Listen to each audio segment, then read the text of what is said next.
అపోస్తులుడైన పౌలు ఫిలిప్పీలకు రాసిన పత్రిక 1వ అధ్యాయము. ఫిలిప్పీలో ఉన్న క్రీస్తు యేసునందలి సకల పరిశుద్ధులకును అధ్యక్షులకును పరిచారకులకును క్రీస్తు యేసు దాసులైన పౌలును తిమోతియును శుభమని చెప్పి వ్రాయున్నది. మన తండ్రియగు దేవుని నుండియు ప్రభువగు యేసుక్రీస్తు నుండియు మీకు కృపయు సమాధానమును కలుగునుగాక.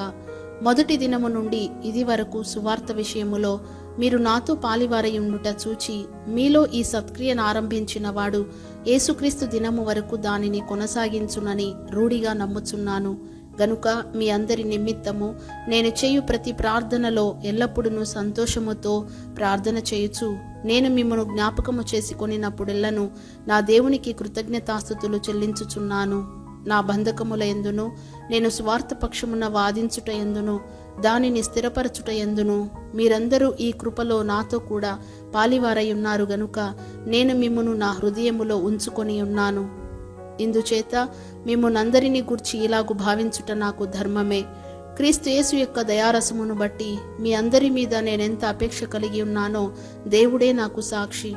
మీరు శ్రేష్టమైన కార్యములను వివేచింపగలవారగుటకు మీ ప్రేమ తెలివితోనూ సకల విధములైన అనుభవ జ్ఞానముతోనూ కూడినదై అంతకంతకు అభివృద్ధి పొందవలెననియు ఇందువలన దేవునికి మహిమయు స్తోత్రమును కలుగునట్లు మీరు యేసుక్రీస్తు వలననైన నీతి ఫలములతో నిండుకొనిన వారై క్రీస్తు దినమునకు నిష్కపటులను నిర్దోషులను కావలెననియు ప్రార్థించుచున్నాను. సహోదరులారా, నాకు సంభవించినవి సువార్త మరి ఎక్కువగా ప్రబలమగుటకే సమకూడెనని మీరు తెలిసికొనగోరుచున్నాను. ఎలాగనగా నా బంధకములు క్రీస్తు నిమిత్తమే కలిగినవని ప్రేతోర్యమను సేనలోని వారికందరికిని తక్కిన వారికందరికిని స్పష్టమాయెను. మరియు సహోదరులైన వారిలో ఎక్కువ మంది నా బంధకముల మూలముగా ప్రభువునందు స్థిర విశ్వాసము గలవారై నిర్భయముగా దేవుని వాక్యము బోధించుటకు మరి విశేష ధైర్యము తెచ్చుకొనిరి. కొందరు అసూయ చేతను కలహబుద్ధి చేతను మరికొందరు మంచి బుద్ధి చేతను క్రీస్తును ప్రకటించుచున్నారు.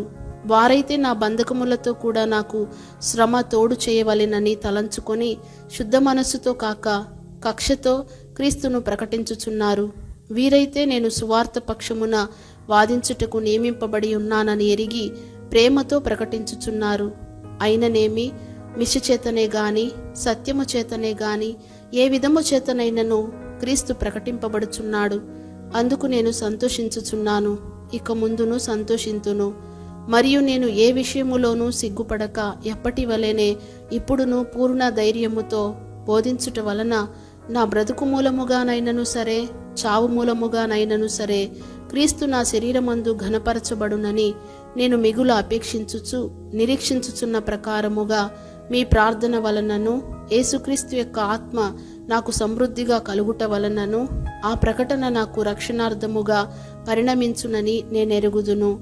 నా మట్టుకైతే బ్రతుకుట క్రీస్తే, చావైతే లాభము. అయినను శరీరముతో నేను జీవించుటయే నాకున్న పనికి ఫలసాధనమైన ఎడల నేనేమి కోరుకొందునో నాకు తోచలేదు. ఈ రెంటి మధ్యను ఇరుకునబడి ఉన్నాను. నేను వెడలిపోయి క్రీస్తుతో కూడా నుండవలెనని నాకు ఆశయున్నది. అది నాకు మరి మేలు. అయినను నేను శరీరమునందు నిలిచియుండుట మిమ్మును బట్టి మరి అవసరమయ్యున్నది.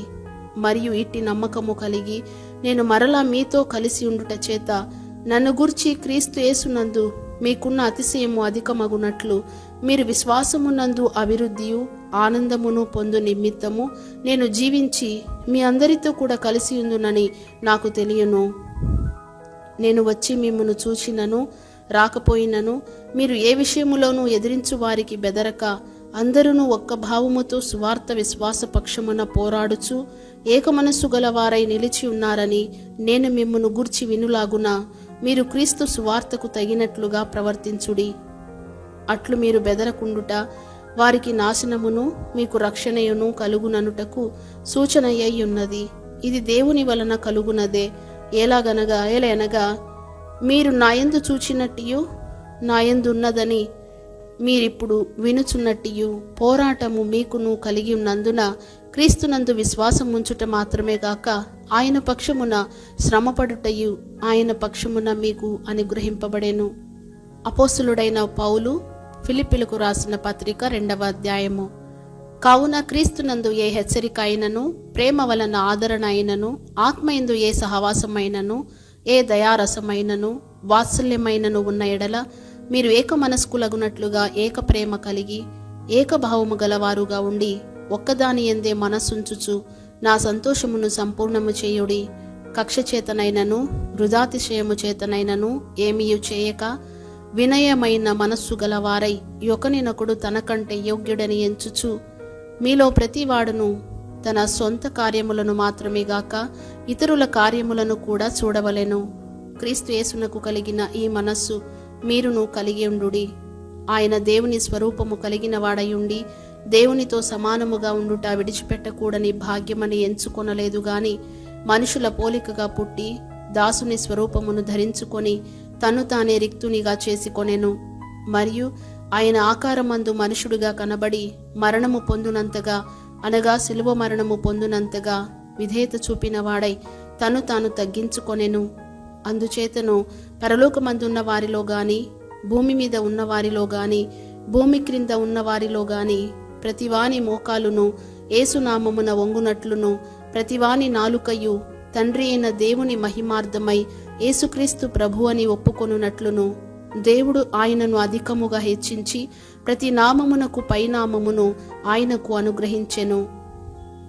కాగా నా ప్రియులారా, మీరెల్లప్పుడూ విధేయులై ఉన్న ప్రకారము నా ఎదుట ఉన్నప్పుడు మాత్రమే గాక మరి ఎక్కువగా నేను మీతో లేని ఈ కాలమందును భయముతోనూ వణకుతోనూ మీ సొంత రక్షణను కొనసాగించుకొనుడి. ఎందుకనగా మీరు ఇచ్చేయించుటకును కార్యసిద్ధి కలుగజేసికొనుటకును తన దయా సంకల్పము నెరవేరుటకై మీలో కార్యసిద్ధి కలుగజేయువాడు దేవుడే. మీరు మూర్ఖమైన వక్రజనము మధ్య నిరపరాధులను, నిష్కళంకులను, అనింద్యులునైన దేవుని కుమారులగున్నట్లు సణుగులను, సంశయములను మాని సమస్త కార్యములను చేయుడి. అట్టి జనము మధ్యను మీరు జీవవాక్యమును చేత పట్టుకొని లోకమందు జ్యోతుల వలె కనబడుచున్నారు. అందువలన నేను వ్యర్థముగా పరుగెత్తలేదనియు, నేను పడిన కష్టము నిష్ప్రయోజనము కాలేదనియు క్రీస్తు దినమున నాకు అతిశయ కారణము కలుగును. మరియు మీ విశ్వాసయాగములోను దాని సంబంధమైన సేవలోను నేను పానార్పణముగా పోయబడినను నేను ఆనందించి మీ అందరితో కూడా సంతోషింతును. ఇటువలనే మీరును ఆనందించి నాతో కూడా సంతోషించుడి. నేనును మీ క్షేమము తెలుసుకొని ధైర్యము తెచ్చుకుని నిమిత్తము తిమోతిని శీఘ్రముగా మీ యొద్దకు పంపుటకు ప్రభు అయిన యేసునందు నిరీక్షించుచున్నాను. మీ క్షేమ విషయమై నిజముగా చింతించువాడు అతని వంటి వాడెవడనూ నా యొద్ద లేడు. అందరూ తమ సొంత కార్యములనే చూచుకొనుచున్నారు గాని యేసుక్రీస్తు కార్యములను చూడరు. అతని యోగ్యత మీరెరుగుదురు. తండ్రికి కుమారుడు ఎలాగూ సేవ చేయునో అలాగే అతడు నాతో కూడా సువార్త వ్యాపకము నిమిత్తము సేవ చేసెను. కాబట్టి నాకేమి సంభవింపనై ఉన్నదో చూచిన వెంటనే అతనిని పంపవలెనని అనుకొనుచున్నాను. నేనును శీఘ్రముగా వచ్చిదనని ప్రభువును బట్టి నమ్ముచున్నాను. మరియు నా సహోదరుడును, జతపనివాడును, నా తోడి యోధుడును, మీ దూతయు, నా అవసరమునకు ఉపచరించిన వాడునైన ఎపఫ్రొదితును మీ యొద్దకు పంపుట అగత్యమని అనుకొంటిని. అతడు రోగి ఆయనని మీరు వింటిరి గనుక అతడు మిమ్మును అందరినీ చూడమిగుల అపేక్ష గలవాడై విచారపడుచుండెను. నిజముగా అతడు రోగి అయి చావునకు సిద్ధమై ఉండెను గాని దేవుడు అతనిని కనికరించెను. అతని మాత్రమే గాక నాకు దుఃఖము మీద దుఃఖము కలుగకుండుటకై నన్నును కనికరించెను. కాబట్టి మీరు అతనిని చూచి మరలా సంతోషించు నిమిత్తమును నాకున్న దుఃఖము తగ్గు నిమిత్తమును అతనిని మరి శీఘ్రముగా పంపితిని.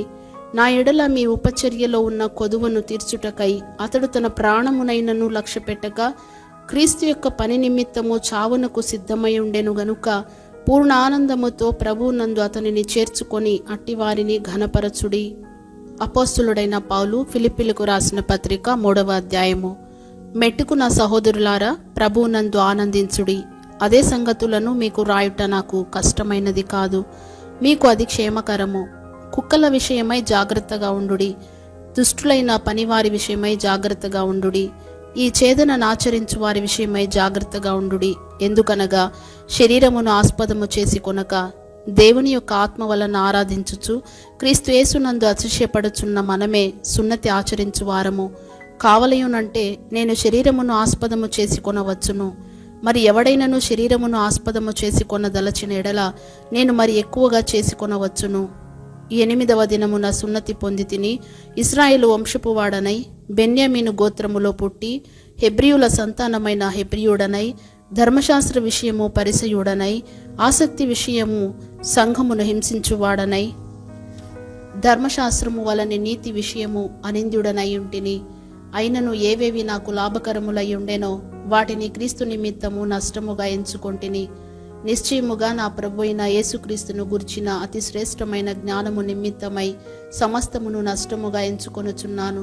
క్రీస్తును సంపాదించుకొని ధర్మశాస్త్ర మూలమైన నా నీతిని గాక క్రీస్తునందలి విశ్వాసము వలననైన నీతి అనగా విశ్వాసమును బట్టి దేవుడు అనుగ్రహించు నీతి గలవాడనై ఆయన యందు అగపడు నిమిత్తమును ఏ విధము చేతనైనను మృతులలో నుండి నాకు పునరుత్థానము కలుగవలెనని ఆయన మరణ విషయములో సమానానుభవము గలవాడనై ఆయనను ఆయన పునరుత్థాన బలమును ఎరుగు నిమిత్తమును ఆయన శ్రమలలో పాలివాడనగుట ఎట్టిదో ఎరుగు నిమిత్తమును సమస్తమును నష్టపరుచుకొని వాటిని పెంటతో సమానముగా ఎంచుకొనుచున్నాను. ఇదివరకే నేను గెలిచి తినని అయినను ఇదివరకే సంపూర్ణ సిద్ధి పొంది తినని అయినను నేను అనుకునుటలేదు గాని నేను దేని నిమిత్తము క్రీస్తు యేసు చేత పట్టబడి తినో దానిని పట్టుకొనవలెనని పరుగెత్తుచున్నాను. సహోదరులారా, నేను ఇదివరకే పట్టుకొని ఉన్నానని తలంచుకొనను. అయితే ఒకటి చేయుచున్నాను, వెనుక ఉన్నవి మరచి ముందున్న వాటి కొరకై వేగిరపడుచు క్రీస్తు యేసునందు దేవుని ఉన్నతమైన పిలుపునకు కలుగు బహుమానమును పొందవలెనని గురి యొద్దకే పరుగెత్తుచున్నాను. కాబట్టి మనలో సంపూర్ణులమైన వారమందరము ఈ తాత్పర్యమే కలిగి ఉందము. అప్పుడు దేనిని గూర్చి అయినను మీకు వేరు తాత్పర్యము కలిగి ఉన్న ఎడల అదియు దేవుడు మీకు బయలుపరచును. అయినను ఇప్పటి వరకు మనకు లభించిన దానిని బట్టి ఏ క్రమముగా నడుచుకొందము. సహోదరులారా, మీరు నన్ను పోలి నడుచుకొనుడి. మేము మీకు మాదిరి అయిన ప్రకారము నడుచుకొను వారిని గురిపెట్టి చూడుడి. అనేకులు క్రీస్తు శిలువకు శత్రువులుగా నడుచుకొనుచున్నారు. వీరిని గూర్చి మీతో అనేక పర్యాయములు చెప్పి ఇప్పుడును ఏడ్చుచూ చెప్పుచున్నాను. నాశనమే వారి అంతము, వారి కడుపే వారి దేవుడు. వారు తాము సిగ్గుపడవలసిన సంగతుల యందు అతిశయపడుచున్నారు. భూసంబంధమైన వాటి యందే మనస్సు నుంచుచున్నారు. మన పౌరస్థితి పరలోకమునందున్నది. అక్కడ నుండి ప్రభువైన యేసుక్రీస్తు అను రక్షకుని నిమిత్తము కనిపెట్టుకొని ఉన్నాము. సమస్తమును తనకు లోపరుచుకొన జాలిన శక్తిని బట్టి ఆయన మన దీన శరీరమును తన మహిమగల శరీరమునకు సమరూపము గల దానిగా మార్చును. అపోస్తులుడైన పౌలు ఫిలిప్పీలకు రాసిన పత్రిక 4వ అధ్యాయము. కావున నేను అపేక్షించు నా ప్రియ సహోదరులారా, నా ఆనందమును నా కిరీటమునయున్న నా ప్రియులారా, ఇట్లు ప్రభువునందు స్థిరులై ఉండుడి. ప్రభువునందు ఏక మనసు గలవారై యుండుడని యువోదియను సుంటుకేను బతిమాలుకొనుచున్నాను. అవును, నిజమైన సహకారి ఆ స్త్రీలు క్లెమెంతుతోనూ నా ఇతర సహకారులతోనూ సువార్త పనిలో నాతో కూడా ప్రయాసపడిన వారు గనుక వారికి సహాయము చేయమని నిన్ను వేడుకొనుచున్నాను. ఆ సహకారుల పేరులు జీవగ్రంథమందు వ్రాయబడి ఉన్నవి. ఎల్లప్పుడూ ప్రభువునందు ఆనందించుడి. మరలా చెప్పుదును, ఆనందించుడి. మీ సహనమును సకల జనులకు తెలియబడనీయుడి. ప్రభువు సమీపముగా ఉన్నాడు. దేనిని గూర్చి చింతపడకుడి గాని ప్రతి విషయములోనూ ప్రార్థన విజ్ఞాపనముల చేత కృతజ్ఞతాపూర్వకముగా మీ విన్నపములు దేవునికి తెలియజేయుడి. అప్పుడు సమస్త జ్ఞానమునకు మించిన దేవుని సమాధానము యేసుక్రీస్తు వలన మీ హృదయములకును మీ తలంపులకును కావలియుండును. మెట్టుకు సహోదరులారా, ఏ యోగ్యత అయినను మెప్పైనను ఉండిన ఎడల ఏవి సత్యమైనవో, ఏవి మాన్యమైనవో, ఏవి న్యాయమైనవో, ఏవి పవిత్రమైనవో, ఏవి రమ్యమైనవో, ఏవి ఖ్యాతిగలవో వాటి మీద ధ్యానముంచుకొనుడి. మరియు మీరు నా వలన ఏవి నేర్చుకొని అంగీకరించితిరో, నాయందున్నట్టుగా ఏవి వింటిరో, ఏవి చూచితిరో అట్టి వాటిని చేయుడి. అప్పుడు సమాధానకర్తేగు దేవుడు మీకు తోడయుండును. నన్ను గూర్చి మీరిన్నాళ్లకు మరల యోచన చేయసాగితిరని ప్రభువునందు మిక్కిలి సంతోషించి తిని, ఆ విషయములో మీరు యోచన చేసి ఉంటిరి గాని తగిన సమయము దొరకకపోయేను. నాకు కొదువ కలిగినందున నేను ఇలాగూ చెప్పుటలేదు. నేనే స్థితిలో ఉన్నను ఆ స్థితిలో సంతృప్తి కలిగి ఉండ నేర్చుకొని ఉన్నాను. దీన స్థితిలో ఉండనెరుగుదును, సంపన్న స్థితిలో ఉండనెరుగుదును. ప్రతి విషయములోనూ అన్ని కార్యములలోనూ కడుపు నిండి ఉండుటకును, ఆకలిగొని ఉండుటకును, సమృద్ధి కలిగి ఉండుటకును, లేమిలో ఉండుటకును నేర్చుకొని ఉన్నాను. నన్ను బలపరచువాని యందే నేను సమస్తమును చేయగలను. అయినను నా శ్రమలో మీరు పాలుపుచ్చుకొనినది మంచి పని. ఫిలిప్పీయులారా, సువార్తను నేను బోధింపనారంభించి మాసిదోనియాలో నుండి వచ్చినప్పుడు ఇచ్చు విషయములోను పుచ్చుకున్న విషయములోను మీరు తప్ప మరి ఏ సంఘపు వారును నాతో పాలివారు కాలేదని మీకే తెలియను. ఏలయనగా తెసలోనికలో కూడా మీరు మాటిమాటికి నా అవసరము తీర్చుటకు సహాయము చేసితిరి. నేను ఈవిని అపేక్షించి ఇలాగు చెప్పుటలేదు గాని మీ లెక్కకు విస్తార ఫలము రావాలేనని అపేక్షించి చెప్పుచున్నాను. నాకు సమస్తమును సమృద్ధిగా కలిగి ఉన్నది. మీరు పంపిన వస్తువులు ఎపఫ్రొదితు వలన పుచ్చుకొని ఏమీయూ తక్కువ లేక ఉన్నాను. అవి మనోహరమైన సువాసనయు దేవునికి ప్రీతికరమును ఇష్టమునైన యాగమునై ఉన్నవి. కాగా దేవుడు తన ఐశ్వర్యము చొప్పున క్రీస్తు యేసునందు మహిమలో మీ ప్రతి అవసరమును తీర్చును. మన తండ్రి అయిన దేవునికి యుగయుగములకు మహిమ కలుగునుగాక. ఆమెన్. ప్రతి పరిశుద్ధునికి క్రీస్తు యేసునందు వందనములు చెప్పుడి. నాతో కూడా ఉన్న సహోదరులందరూ మీకు వందనములు చెప్పుచున్నారు. పరిశుద్ధులందరూ, ముఖ్యముగా కైసరు ఇంటి వారిలో ఉన్న పరిశుద్ధులను మీకు వందనములు చెప్పుచున్నారు. ప్రభు అయిన యేసుక్రీస్తు కృప మీ ఆత్మతో ఉండునుగాక.